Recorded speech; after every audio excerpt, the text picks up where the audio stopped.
Des ouvertures petites, oui, et de moins en moins à mesure qu'on s'avance vers la fin du Moyen Âge. Des murs mitoyens parce que l'habitat est très resserré, les parcelles sont vraiment étroites, parce que ça permet aussi évidemment de s'isoler, de maintenir un petit peu de la chaleur, mais le froid et l'humidité sont des problèmes récurrents et on se réchauffe, on trouve des moyens de lutter contre ces problèmes, surtout par, alors moins les éléments de mobilier que les éléments de literie, les couvertures, les pots, les tentures.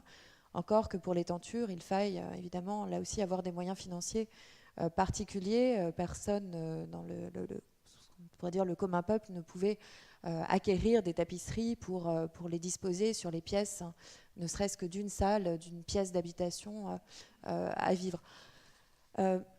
On a des cheminées, donc on chauffe. On a parlé de ce problème des incendies, mais ça reste le moyen primordial de se chauffer, d'avoir un âtre qui brûle en permanence. On a la possibilité aussi de porter le feu, alors pas de pièce en pièce, mais d'avoir d'autres types de foyers disposés dans la maison. On a des lampes, mais l'essentiel, et c'est ce qu'on retrouve dans les documents qui, à partir du milieu du XIVe siècle, commencent à être un peu plus nombreux, en tout cas qu'on a plus conservé, on retrouve des mentions très très nombreuses dans les inventaires après décès.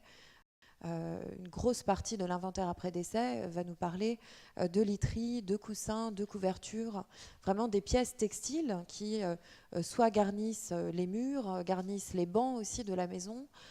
J'ai évoqué à un moment, j'ai mentionné l'expression de lit tenturé, donc on a des ciels de lit, on a des coussins, des couvertures, des panneaux aussi, des tentures, hein, autour des lits.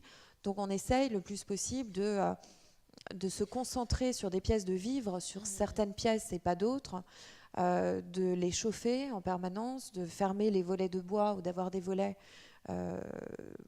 qui ne soient pas trop percés de trous, même si on connaît ce système. On a des représentations peintes, notamment pour la fin du Moyen-Âge, où on voit ce type de structure.